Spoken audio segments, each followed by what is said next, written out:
Hello everybody, আসসালামু আলাইকুম। Web ডিজাইনের তৃতীয় পর্বে আপনাদেরকে স্বাগত জানাই। গত পর্বে আমরা দেখেছিলাম এইচটিএমএল সম্পর্কে। এইচটিএমএল কোড কোথায় লিখতে হয়, কিভাবে লিখতে হয় এবং তার আউটপুটগুলো আমরা কিভাবে দেখতে পাবো। আর আমাদের আজকের টপিকটি হচ্ছে সিএসএস। আমরা কিভাবে একটা এইচটিএমএল স্ট্রাকচারের উপর সিএসএস কে ইমপ্লিমেন্ট করে আমাদের ওয়েব পেজটিকে আরো সুন্দর করে সাজাতে পারি।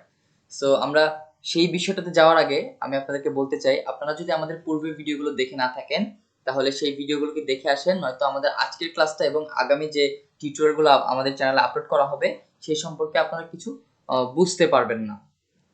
সো বেস্ট হচ্ছে আপনারা এই ক্লাসটি করার আগে এবং সামনের টিউটোরিয়ালগুলো দেখার আগে আপনারা অবশ্যই আমাদের প্রিভিয়াস ভিডিওগুলোকে দেখে নেবেন। আর আপনাদের যদি এই ভিডিওগুলো ভালো লেগে থাকে তাহলে এই বাই টু আই টু চ্যানেলটিকে অবশ্যই সাবস্ক্রাইব করবেন এবং ভিডিওগুলোতে লাইক করবেন। সো সিএসএস সিএসএস এর প্র্যাকটিক্যাল ক্লাসে যাওয়ার আগে সিএসএস সম্পর্কে আমাদের ছোট একটা বিষয় জানতে হবে। সিএসএস আসলে কত প্রকার? সিএসএস 3 প্রকার। ফার্স্ট হচ্ছে inline CSS, internal CSS and last one external CSS. CSS এর হচ্ছে এই তিনটা প্রকারভেদ। আমরা এই তিন ভাবে একটা এইচটিএমএল ফাইলের মধ্যে সিএসএস লিখতে পারি। সো আমরা জেনে নিলাম যে সিএসএস 3 প্রকার কি কি। সো চলেন এখন আমরা আমাদের প্র্যাকটিক্যাল ক্লাসগুলোতে যাই। আমরা এখন একটা ফোল্ডার তৈরি করব, ফোল্ডার যেটার নাম আমি দিচ্ছি সোর্স। তার ভিতরে আমরা একটা এইচটিএমএল ফাইল তৈরি করব। লাস্ট ক্লাসে আমরা দেখেছিলাম যে কিভাবে একটা এইচটিএমএল ফাইল তৈরি করতে হয়। এখন আমি এটার এক্সটেনশনটা চেঞ্জ করে দিচ্ছি। এখন আমরা জানি যে এটা ব্রাউজার ওপেন করলে পুরোটা পেজ ব্ল্যাঙ্ক দেখাবে, কারণ এইটাতে কোনো ধরনের কন্টেন্ট বা কোনো ধরনের এইচটিএমএল ট্যাগ এখানে নেই। সো চলুন আমরা এটাকে কোড এডিটর ওপেন করি। এটা ছিল আমাদের প্রিভিয়াস ক্লাসে যে কোডটা করেছিলাম সেটা। সো আমি এটা কেটে দিচ্ছি। আজকে আমরা আমাদের নতুন যে ফাইলটা আছে সেটাকে এখানে ওপেন করব। আমি ড্র্যাগ এন্ড ড্রপ করে এনে ছেড়ে দিলাম। সো লাস্ট ক্লাসে আমরা দেখেছিলাম একটা এইচটিএমএল ফাইল তৈরি করতে গেলে অবশ্যই আমাদেরকে একটা এইচটিএমএল বয়লার প্লেট নিতে হবে। সো বয়লার প্লেটটা আমরা গতকালকে ম্যানুয়ালি তৈরি করেছিলাম। উপরে লিখেছিলাম ডক টাইপ, মানে ডিওসিটি ডক টাইপ এইচটিএমএল। আমি এখানে একটা এক্সক্লেমেশন দিতে ভুলে গিয়েছি, সরি। তারপর হচ্ছে আমরা এখানে নিচে এইচটিএমএল ট্যাগ লিখেছিলাম। মানে ম্যানুয়ালি আমরা একটা বয়লার প্লেট তৈরি করেছিলাম। সো এই বিষয়টা আরেকটু ইজিলি কিভাবে করা যায় সেটা আজকে আমরা দেখব। সো এটা সাবলাইন টেক্সটের ফিচার। আমরা জানি যে অটো কমপ্লিট, সাবলাইন টেক্সটে অটো কমপ্লিট নামে একটা ফিচার আছে। তো সেই ফিচারটাকে আমরা ব্যবহার করব। আমরা যদি জাস্ট প্রথমে লিখি লেফট অ্যাঙ্গুলার ব্র্যাকেট এইচটিএমএল, আমাদের সাজেশন আসছে, এন্টার হিট করে আমাদের বয়লার প্লেটটা অটোমেটিক চলে আসবে। সো আমাদেরকে ম্যানুয়ালি এত কষ্ট করে এখানে লিখতে হবে না প্রত্যেকটা ট্যাগ। তারপর আমরা এখানে টাইটেল দিব, by two IT BD home page. আমরা এটা টাইটেল দিলাম। টাইটেলটা কোথায় শো হয় সেটাও আমরা জানি। তারপর আমরা একটু দেখে আসি, চলেন। আমরা এই ফাইলটাকে ব্রাউজার ওপেন করছি। উপরে চলে আসছে আমাদের title Baidu IT BD. So এখন আমরা সিএসএস নিয়ে কথা বলবো বা সিএসএস এর ক্লাস করব। সো সিএসএস এর ক্লাস করার আগে প্রথমে আমরা এখানে কিছু এইচটিএমএল ট্যাগ ব্যবহার করি, চলেন। আমরা এখানে একটা h1 ট্যাগ নিই। h1 এখানে দিলাম দিস ইজ হেডিং 1। তারপরে নিচে আমরা একটা আচ্ছা আপাতত এই একটা ট্যাগ নিয়ে কাজ করি। সো আমরা একটু আগে দেখেছিলাম যে সিএসএস 3 প্রকারের, inline CSS, internal CSS and external CSS. এখন ইনলাইন সিএসএস আসলে কি? ইনলাইন সিএসএস হচ্ছে একটা ট্যাগের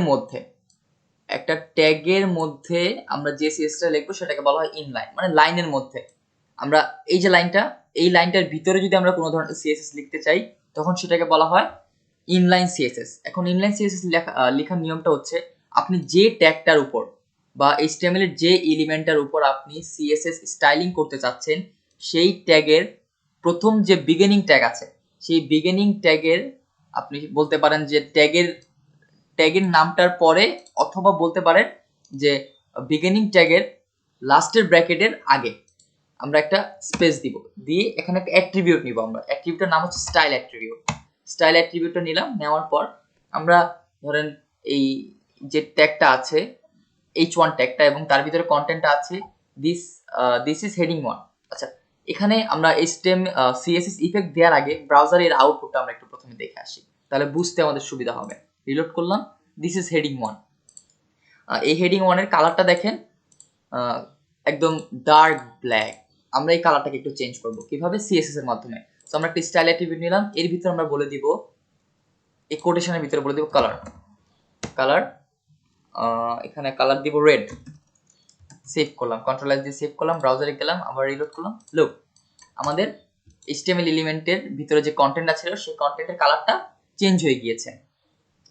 সো এটা হচ্ছে ইনলাইন CSS, মানে আমরা যে এলিমেন্টের উপর স্টাইলিং করতে চাচ্ছি সেই এলিমেন্টের ভিতরে, মানে লাইনে, সেই এলিমেন্টের লাইনে আমরা CSS কে কল করে বলে দিলাম। সো এটা হচ্ছে ইনলাইন CSS। আমরা এখানে চাইলে আরো কিছু স্টাইলিং এটার উপর করতে পারি।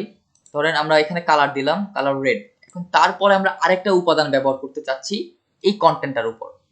CSS এর আমরা আরেকটা উপাদান বা আরেকটা প্রপার্টি ব্যবহার করতে চাচ্ছি এই কন্টেন্টটার উপর। সো এখন আমাদেরকে কি করতে হবে? আমাদের প্রথম যে উপাদানটা আছে সেই উপাদানটা লেখার পরে শেষে আমাদের একটা সেমিকোলন দিতে হবে নতুন আরেকটা উপাদান লিখতে গেলে। সো সেমিকোলন দেওয়ার পর আমরা স্পেস দিলাম, মানে যেন দেখতে সুন্দর দেখা যায়। আমরা স্পেস না দিলেও পারি, বাট স্পেস দিলে আমাদের এটা দেখতে খুব ক্লিয়ার দেখা যাবে কোডটাকে, এটাকে মেসি লাগবে না। সো এখন আমরা বলে দিব টেক্সট অ্যালাইন, মানে এটার অ্যালাইনমেন্ট আমরা একটু চেঞ্জ করব। টেক্সট ALIGN, টেক্সট অ্যালাইন আমাদেরকে সাজেশন দিচ্ছে। এন্টার হিট করলাম, সেন্টার, সেভ করলাম। আমরা একটু ব্রাউজারে যাই, রিলোড করলাম। দেখেন এই টেক্সটটা প্রথমে একদম বাম পাশে ছিল, এখন মাঝখানে চলে আসছে, সেন্টারে চলে আসছে। এখন আমরা এটাকে যদি ডান পাশে নিতে চাই, ডান পাশে নিতে হলে আমাদেরকে এই সেন্টারের জায়গায় বলে দিতে হবে রাইট। এখন আমরা একটু ব্রাউজারে যাই, রিলোড, লুক, এটা ডান পাশে চলে এসেছে। সো ইনলাইন CSS-টা কি সেটা আমরা এখন বুঝতে পেরেছি। এখন আমরা ইন্টারনাল CSS কি সেটা সম্পর্কে জানবো। তার আগে আমরা ইনলাইন যে CSS-টা আছে সেটাকে কেটে দিই। কেটে দেওয়ার পরে ইন্টারনাল CSS-টা লিখতে হয় হেড সেকশনের ভিতরে, তো আমাদের যে হেড ট্যাগ আছে তার ভিতরে। আমরা যদি সেটা বডি ট্যাগের ভিতরেও লিখি, বডির মধ্যে লিখলেও সেটা কাজ করবে, বাট বেস্ট হচ্ছে বা HTML এর রুলস হচ্ছে হেড ট্যাগের ভিতরে লেখা। সো হেড ট্যাগের ভিতরে টাইটেলের পর আমরা একটা এন্টার হিট করে এখানে একটা ট্যাগ নিব যেটার নাম হচ্ছে স্টাইল। STYLE সাজেশন আসতেছে স্টাইল, তারপর ট্যাগের মাঝখানে এসে এন্টার হিট করব। এখানে আমরা দিতে চাচ্ছি এই এলিমেন্টের উপর, এই এলিমেন্টের উপর আমরা স্টাইলিং করতে চাচ্ছি। তার জন্য কি করতে হবে? আমাদেরকে এই এলিমেন্টের যে নামটা আছে সেটা এই স্টাইল ট্যাগের ভিতরে কল করতে হবে। H1 কল করার পর কার্লি ব্রেসেস দিব, এন্টার। আরেকটা বিষয় আপনাদেরকে আমি বলে রাখি যে আমরা এখানে এই যে ব্র্যাকেটটা আছে, এই ব্র্যাকেটটাকে আমরা বলতেছি যে left angular bracket, right angular bracket. এটাকে অনেকেই এই গ্রেটার দেন লেস দেন হিসেবে চিনেন, তারপর এটাকে চিনেন যে সেকেন্ড ব্র্যাকেট হিসেবে। বাট প্রোগ্রামিং এর ভাষায় এই সেকেন্ড ব্র্যাকেটটাকে বলা হয় কার্লি ব্রেসেস, এটাকে বলা হয় লেফট অ্যাঙ্গুলার ব্র্যাকেট, এটা রাইট অ্যাঙ্গুলার ব্র্যাকেট। আর আমরা যে ফার্স্ট ব্র্যাকেট দিই এটাকে বলা হয় প্যারেনথেসিস। সো এই ব্র্যাকেটের নামগুলোকে আমাদের সঠিক ব্যবহার করতে হবে। আমরা এখানে first bracket, second bracket, greater than, less than এগুলো বলবো না। ফার্স্ট ব্র্যাকেটকে বলবো আমরা প্যারেনথেসিস, সেকেন্ড ব্র্যাকেটকে বলবো কার্লি ব্রেসেস, আর এগুলোকে বলবো left angular bracket, right angular bracket. So okay, so আমরা স্টাইল ট্যাগের ভিতরে এই এলিমেন্টের নামটা কল করে দিয়েছি। কল করে দিয়ে এই কার্লি ব্রেসেসের মাঝখানে এসে তার উপরে আমরা যে উপাদানগুলো বা যে প্রপার্টিগুলো ব্যবহার করতে চাচ্ছি সেগুলো ওখানে ডিক্লেয়ার করে দিব। সো আমি চাচ্ছি প্রথমে কালারটাকে চেঞ্জ করতে, COLOR, কালার সাজেশন চলে আসছে। কালারটা আগের মতো করে রেড দিয়ে দিলাম, তারপর হচ্ছে একটা সেমিকোলন, সেভ করলাম। সেভ করার পর ব্রাউজারে গিয়ে রিলোড করি, দেখেন এই কালারটা চেঞ্জ হয়ে গেছে। তার মানে আমাদের ইন্টারনাল যে CSS-টা আছে সেটা কাজ করতেছে। এখন আমাদের এটা আগে রাইটে ছিল, এখন একদম লেফটে চলে আসছে। তার কারণটা কি? তার কারণটা হচ্ছে আমাদের এখানে প্রপার্টি কি, প্রপার্টিটা জাস্ট আমরা কালার ডিক্লেয়ার করেছি, তাকে তো আমরা বলি নাই যে তুমি রাইটে যাও।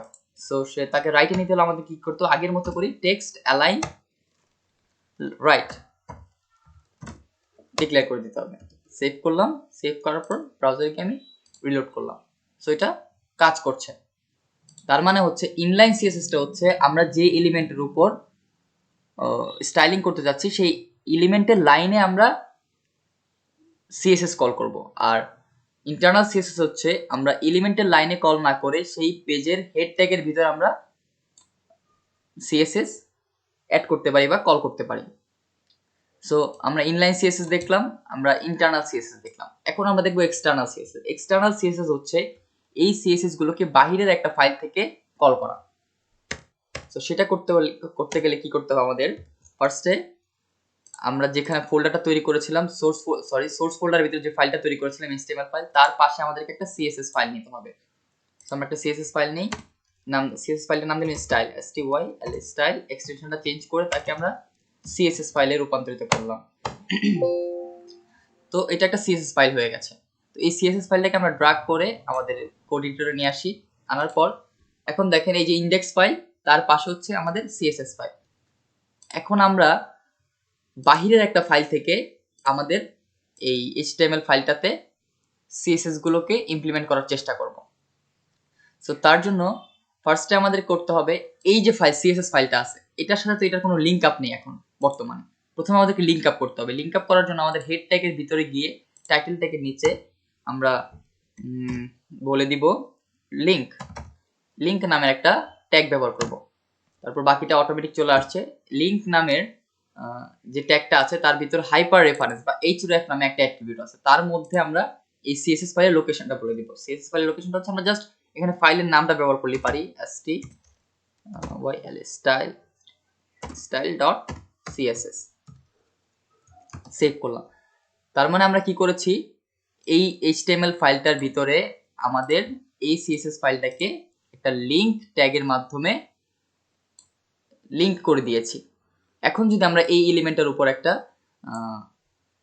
ইফেক্ট দিতে চাই বা কোনো ধরনের স্টাইল করতে চাই, তাহলে আমাদেরকে সেই CSS গুলো এখানে এই ফাইলটাতে লিখতে হবে। তার আগে আমি একটু ব্রাউজারে দেখে আসি আমাদের ব্রাউজারে এটার আউটপুটের বর্তমান অবস্থাটা কি।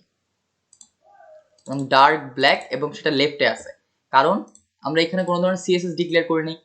এখন আমরা যদি এই H1টার উপরে কোনো ধরনের স্টাইলিং করতে চাই, তার জন্য কি করতে হবে? ফার্স্ট আমাদেরকে H1 কল করতে হবে বা ট্যাগের নামটা কার্লি ব্রেসেস, ঠিক ইন্টারনাল CSS যেভাবে ব্যবহার করেছিলাম সেভাবেই।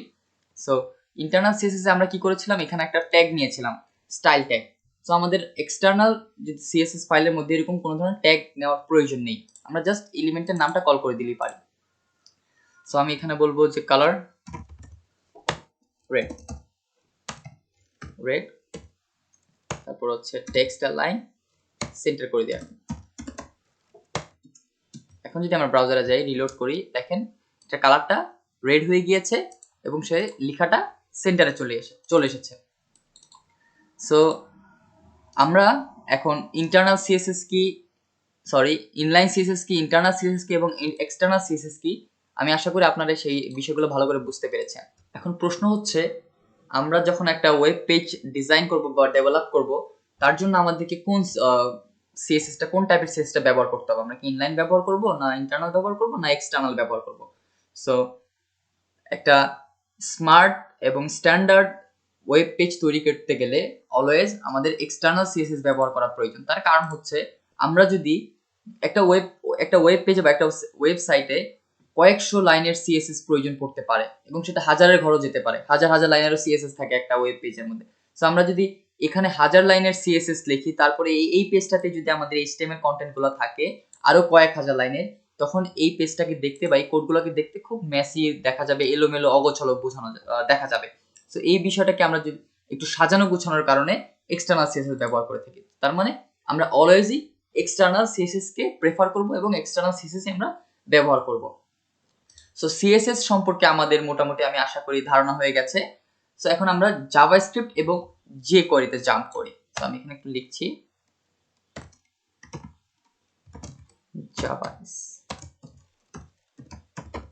জাভাস্ক্রিপ্ট এন্ড হচ্ছে jQuery, জাভাস্ক্রিপ্ট এন্ড jQuery, আমি একটু জুম করলাম। সো আমরা তার আগে আমি উপরে কি কি আমরা শিখেছি সেগুলো সম্পর্কে একটু লিখি। HTML আমরা দেখেছি, আমরা সিএসএস সম্পর্কে জেনেছি। সো আমরা এইচটিএমএল সম্পর্কে জেনেছি, সিএসএস সম্পর্কে জেনেছি। আমরা এখন জাভাস্ক্রিপ্ট এবং jQuery সম্পর্কে কিছুটা জানবো। সো জাভাস্ক্রিপ্ট এবং jQuery সম্পর্কে এত মাথা ব্যথার কিছু নেই।